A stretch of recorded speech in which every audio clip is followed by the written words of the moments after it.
वेदों के प्रति, ब्राह्मणों के प्रति, गौओं के प्रति प्रेम होना चाहिए, आस्था होना चाहिए। ये हमारा उपदेश है। परमात्मा की भक्ति होना चाहिए। एक गृहस्थ आश्रम का धर्म है।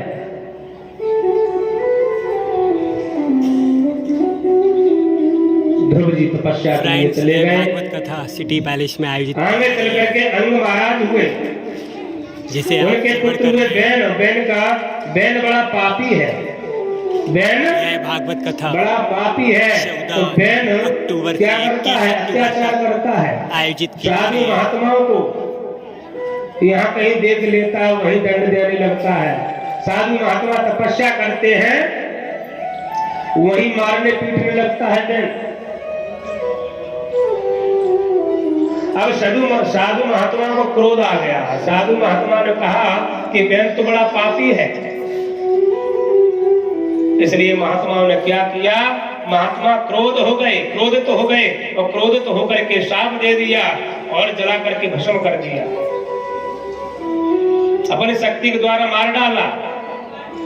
और बैन ने अपना शरीर, और संतों ने क्या किया? बैन के शरीर को मथा और मथ करके पृथु महाराज को प्रकट किया। फ्रेंड्स, यह भागवत कथा सिटी पैलेस पृथु महाराज को प्रकट किया। न भक्तं चियते कर्म जन्म कोटि सतेरपि अवश्यमेव भोक्तव्यं कृतं कर्म शुभाशुभम्। जो मनुष्य जिस काम को करता है, पाप पुण्य करता है, तो उसको पाप का और पुण्य का कर्म भोगना ही पड़ता है। न भक्तं चियते कर्म जन्म कोटि सतेरपि अवश्यमेव भोक्तव्यं कृतं कर्म शुभाशुभम्। मनुष्य जो भी कर्म करता है, उस मनुष्य को वो भोगना ही पड़ता है। कहते हैं कि बोया पेड़ बबूल का, तो आम कहते हुए जीवन में पाप कर्म किया हो, 14 अक्टूबर से 21 अक्टूबर के बीच में आयोजित की जा रही है। पाप किया हो, फिर कहिए कि भगवान हमारे ऊपर कृपा करते हैं, कहां से करें? स्थान सिटी पैलेस भिंड। कि जैसा भी मनुष्य कर्म करता है, वैसा ही उसको भोगना पड़ता है। और कर्म के आधार पर ही भाग रेखा बनती है। कर्म के आधार पर ही भाग रेखा बनती है। जैसा कर्म करोगे वैसा ही आपको फल मिलेगा, वैसा ही भाग बन जाएगा। जैसा कर्म करोगे वैसा ही भाग बन जाएगा। आयु कर्म च वित्तं च विद्या निधनमेव च पंचेतानि सृजन्ते गर्भस्थ तस्यैव देहिनः।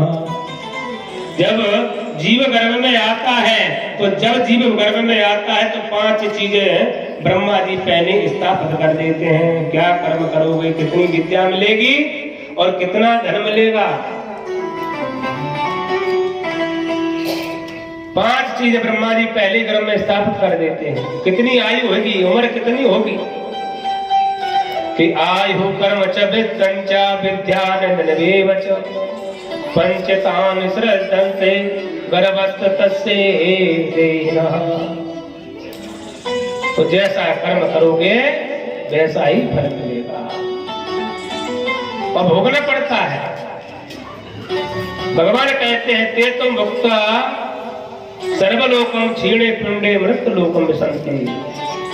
कि पहले जब पुण्य होते हैं, तब तक मनुष्य भगवान के धाम में रहता है, और जब पुण्य क्षीण हुए भगवान कह देते हैं जाइए मृत्यु लोक में। और मृत्यु लोक में जाकर के जैसा कर्म करोगे वैसा ही फल मिलेगा।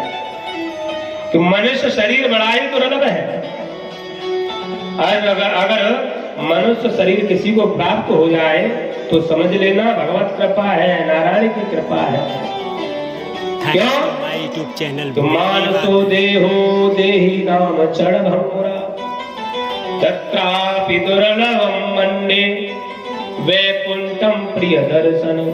इस मनुष्य शरीर से हम भगवान का भजन कर सकते हैं, धर्म कर सकते हैं, और मोक्ष को भी प्राप्त कर सकते हैं मनुष्य शरीर से।